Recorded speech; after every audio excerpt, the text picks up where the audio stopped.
तुम्हारे जैसे संत को जिस दिन मेरा सरकार बना दफन कर देंगे हम।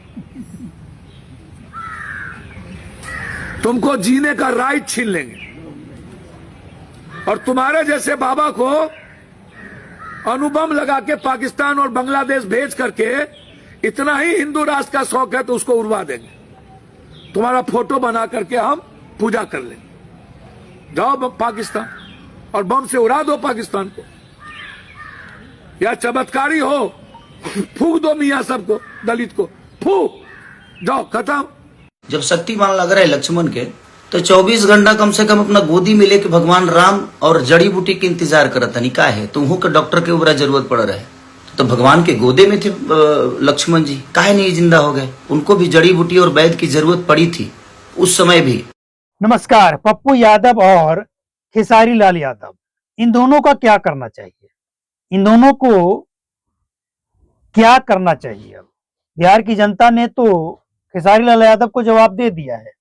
अब पप्पू यादव जिस तरह की भाषा का इस्तेमाल कर रहे हैं, एक सांसद जो कहते हैं कि हम 6 बार के सांसद हैं, क्या तमीज है बोलने की? भारत में जिस व्यक्ति से लाखों करोड़ों लोगों की आस्था जुड़ी हो, ऐसे व्यक्ति के बारे में इस तरह के शब्द का प्रयोग करना क्या सही है? आपको इतराज है, आप सम्मान नहीं कर सकते हैं, आप जहां सबसे ज्यादा हिंदू रहता हो वहां हिंदू राष्ट्र बनाने बोलने से इतराज है। अरे भाई, आप राजनीति करना है आप करो, आप सेकुलर बनो, आपको जो बनना है वो बनो, लेकिन जिस राज्य में, जिस देश में, जिस साधु संत से लाखों नहीं करोड़ों लोगों का आस्था जुड़ा हो, बिहार में आते हैं ना धीरेन्द्र शास्त्री, तो लोगों को जगह नहीं मिलता है सुनने के लिए, खड़ा होने का जगह नहीं मिलता है, इतने चाहने वाले हैं उनके। और जहां से आप सांसद बनकर आते हैं ना, जिस क्षेत्र से, उस क्षेत्र के लोग भी इनको सम्मान करते हैं, भले ही ये कुछ भी बोल दें, लेकिन जनता अगर किसी को सम्मान करता है तो आपको इस तरह के शब्दों का प्रयोग नहीं करना चाहिए। बाकी जनता जवाब समय आने पे देती है।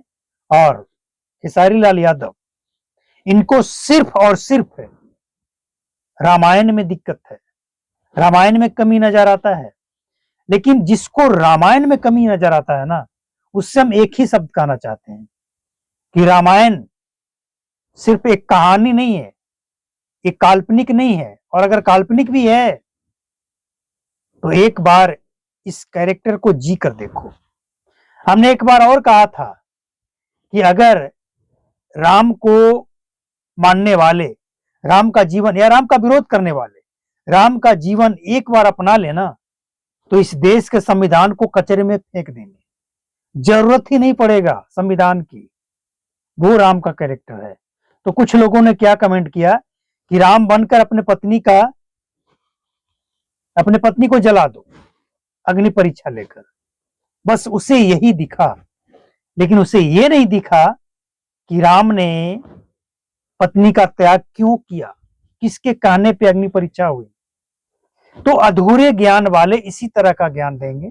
लेकिन सच ये है कि खेसारी लाल यादव जिस राम का विरोध करते हैं, अगर पूरा हिंदुस्तान एक दिन के लिए राम का कैरेक्टर अपना लेना, गारंटी के साथ कह रहे हैं, भारत का संविधान कूड़े में फेंक दिया जाएगा। इसकी जरूरत ही नहीं, क्योंकि राम का कैरेक्टर ही ऐसा है। लेकिन जिसे राजनीति करना है उसको क्या कहेंगे? लेकिन ऐसे नेताओं को सबक सिखाना जरूरी है कि तुम्हें सेकुलर बनना है, तुम बनो, लेकिन जहां करोड़ों लोगों का आस्था जुड़ता हो उसके बारे में अनाप शनाप मत बोलो।